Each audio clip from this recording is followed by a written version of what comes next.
Hello guys. Hello दोस्तों, देखो ये हमारा खेत है। ये खेत में देखो कितना सारा तरबूज लगा है, लेकिन ये सारा तरबूज ख़राब हो गया।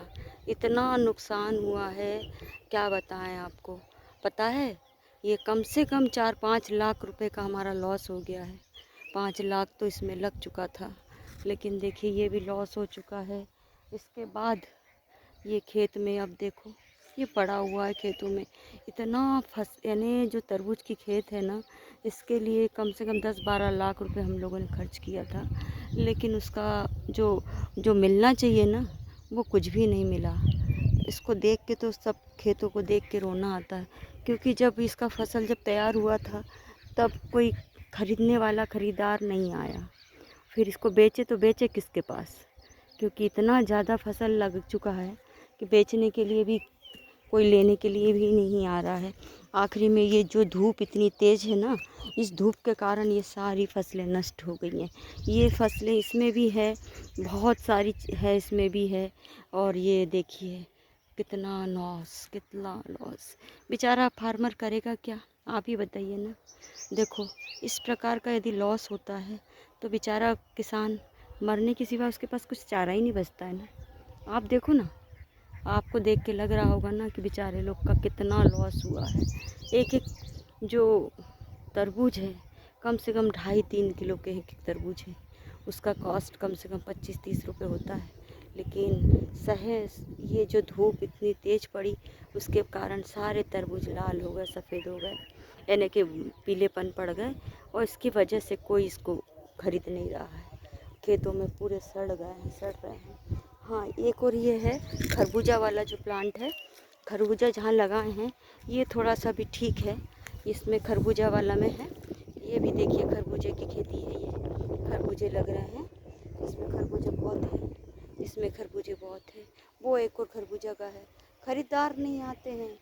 खरीदे बेचे तो किसके पास बेचे, ये प्रॉब्लम हो गई है। हमारा खेत है, ये है गांव का खेत है हमारा, जो खेत तरबूज की फसलें लगाई थी। और बट्टी बोलते हैं ना, बट्टी, उसकी भी खेतें हैं। तो बट्टी का खैर वो तो सही है, बट्टी तो उतनी ख़राब नहीं हो पाई है, लेकिन तरबूज ने तो पूरी तरह से लॉस कर दिया है। बहुत ही ज़्यादा हानि हुई है। अब इसका तो वो कोई मुआवज़ा भी नहीं मिलता है कि मुआवज़ा मिलेगा। ये सब बर्बाद, किसानों का पैसा इसी में बर्बाद होता है, क्या बताएं। खेती तो करना बोलते हैं लोग किसान से कि भैया इतने रुपए में दे दो, लेकिन वो किसान वही किसान जानता है जो खेती करता है। मैं भी ये चीज़ को नहीं मानती थी, लेकिन आज जब मैं अपने खेत में आई हूँ और खेत का कंडीशन देखा तो मुझे समझ में आया कि क्यों फार्मर लोग आत्महत्या करते हैं, क्यों, क्या कारण से करते हैं, वो आज मुझे समझ में आया।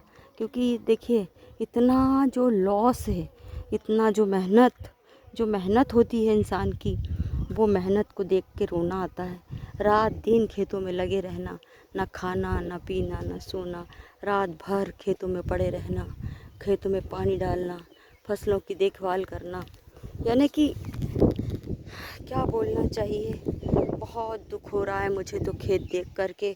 आपको मैं दिखाऊंगी तो आपको भी लग रहा है होगा कि ये कितना ख़राब है। देखिए ना, मैं आपको चलते हुए दिखाती हूँ, पूरे खेत का मुआवजा करवाती हूँ। देखो ये कैसे कोई बर्दाश्त कर सकता है, आप ही बताइए ना, कि एक किसान के सामने ऐसी फसल बर्बाद होते हुए और इस टाइप से होते हुए कैसे होगा। ये देखिए ना, क्या बड़े बड़े तरबूज हैं। सब खेतों में, पूरे खेतों में आपको केवल तरबूज ही तरबूज नजर आएंगे, लेकिन सारे पीले हो गए। और ये पीले होने के बाद कोई खरीदता नहीं है इसको, कोई नहीं लेता है इसको। इसके बीच बीच में भी कहीं कहीं एक दो छोटे छोटे हैं, लेकिन वो कोई काम के नहीं, क्योंकि धूप ने उसको पूरी तरह से बर्बाद कर दिया है। एक दो छोटे छोटे हैं जो, देखिए एक छोटा सा दिख रहा है, ये शायद अच्छा हो, पता नहीं, ये भी धूप से मरा हुआ सा लग रहा है। देखती हूँ मैं इसको, ये है छोटा सा, इसको देखते कैसा होता है। एक ये छोटा मिला है, देखते हैं इसको कभी काट के कैसा है, किस पोजीशन में है ये। और देखिए ये सब, अरे बहुत ही बुरा है, बहुत ही बुरा है रे बाप रे। कैसे बर्दाश्त करेगा भाई, कैसे। हम लोग तो दूर से देखते हैं, दूर से बोलते हैं अरे खेती में लॉस कैसे हो गया, इतना कैसे लॉस हो गया। इसलिए मेरे को बोला जाओ खेत में चलो, आपको खेत दिखा के लाते हैं, आपको सब समझ में आए।